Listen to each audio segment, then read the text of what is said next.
Hi guys! So, ito yung first day ko na paggamit nung Rex Skin Cerity. So, ayan. Ito yun siya. So, ito kasi dati, nung unang araw sobrang laki niya. Ito, lapitan natin. Ngayon, nag-dry na siya.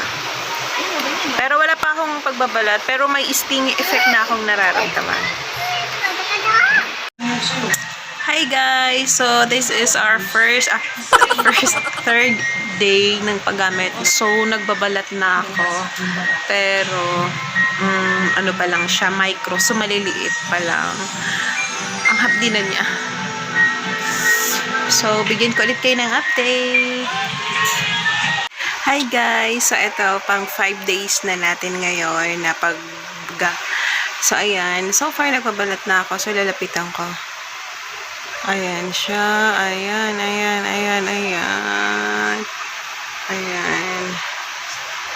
Masyado na siyang visible. So, nung pang third night ko, hindi na ako gumamit muna ng toner tsaka yung exfoliating cream.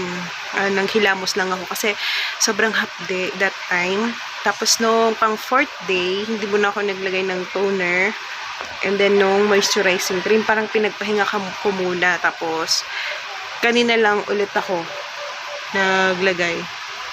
So, ayan guys. Oh, grabe. Ang kapal niya magbalat. Pero, maganda siya. Gusto ko yung pagbabalat niya. Ayan. So, ito, yung pimple ko na bagong tubo is pa-dry na siya.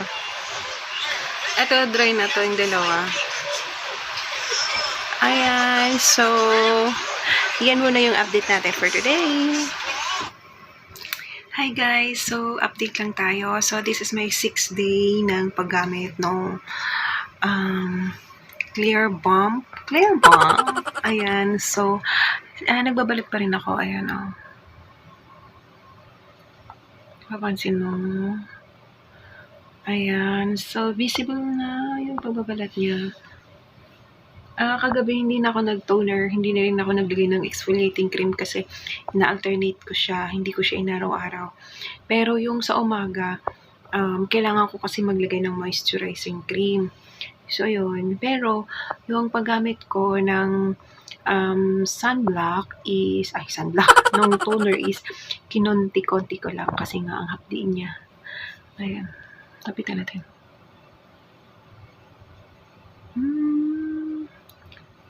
Meron din dito.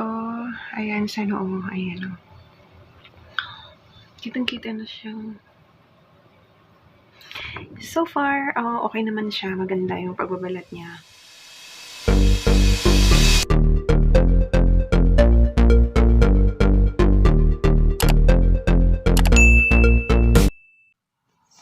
Hi guys! Welcome back to my YouTube channel and welcome for another video. So for today's video guys, meron tayong product review. Before that, kung bago ka dito sa YouTube channel ko, just click the subscribe button and don't forget to click the notification bell para ma-notify ka every time na mag-upload ako ng bagong video.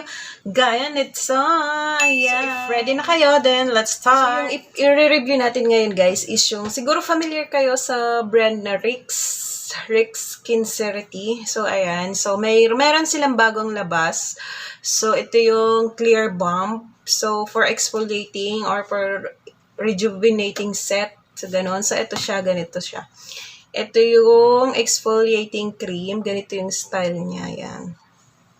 Ay, ito pala. Ito yung panggabi. Tapos, yung moisturizing cream, ito. Ayan. So, yan yung pang morning. Then, ito yung toner. Yan, day and night yan siya. So, meron siyang sabon, pero wala akong dala kasi ubos na. Actually, naubos na siya. 2 weeks ko na siyang ginagamit. Hanggang ngayon, nagbabalat pa rin ako. Pero, micro na lang siya. So, micro, maliliit na lang yung pagbabalat ko. Ayun, so may mga update naman ako since first day. Kaso hindi kompleto kasi nakakatamad din yung araw-araw. So ayun nga guys, hindi ko na-update yun everyday. Siguro pang hanggang 7th day, ayun ha, 7th or 8th lang. Kasi tinamad ako na everyday na lang mag-video, ganun. So, ayun, ginawa ko, mag-video na lang ako after na yung nandyan na yung results. So far guys, maganda siya. Gusto ko yung product ng Rex. Alam niyo kung bakit? Kasi, Meron siyang content na glycolic, retinol, and salicylic.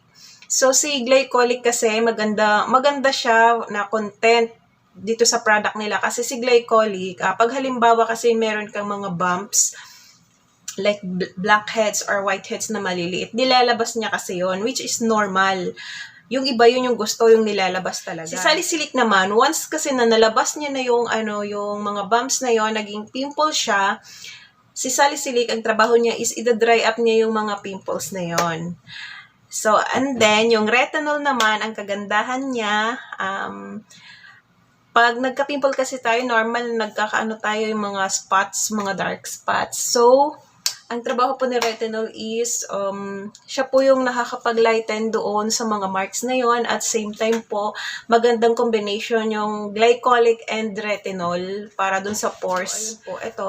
So far kasi, meron pa rin naman akong mga marks, hindi pa rin siya totally talaga na natanggal. Pero, ang kagandahan kasi nun, may changes naman. Nagla-light siya kahit papano. Tsaka hindi naman talaga, lahat naman talaga ng bagay, hindi nakukuha sa isang iglap. So, parang due process pa rin. So, lagi kayong nagsasunblock. Mas kailangan yun kasi sensitive yung skin natin.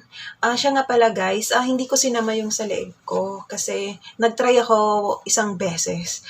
Hindi ko kaya yung yung katin niya. Sobrang kati talaga. Ay, kita. So, pero, ayun nga, parang hindi siya pantay. Pero maputi pa rin naman yung leeg ko. Kaya mag-alala. Hindi ko lang talaga siya sinama kasi pag pinagpawisan kasi ako, nagkakamot ako. So, pag kinamot ko siya, baka magsugat. So, yun yung iniiwasan ko. Kasi gumamit nito and then gusto nyo magdagat, advice lang, 1 month before kayo magdagat is huwag kayo mag-exfoliate ng skin. Iwasan nyo mag-rejuvenating kasi sensitive pa yung balat natin that time. So, may tendency kasi after nyo magdagat, pwede tayong magka-melasma or yon pigmentation after na. So, overall na result niya guys is maganda siya. Gusto ko siya kasi nung nagbalat ako, ang kapal talaga, yan, buo yan. Ako kasi yung tipo ng tao na hindi ako basta-basta nagbabalat kasi nga oily ako.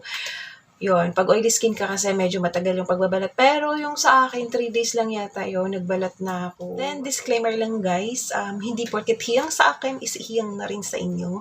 So, magkaiba po tayo ng skin type. So, depende po yun kung effective ba sa inyo.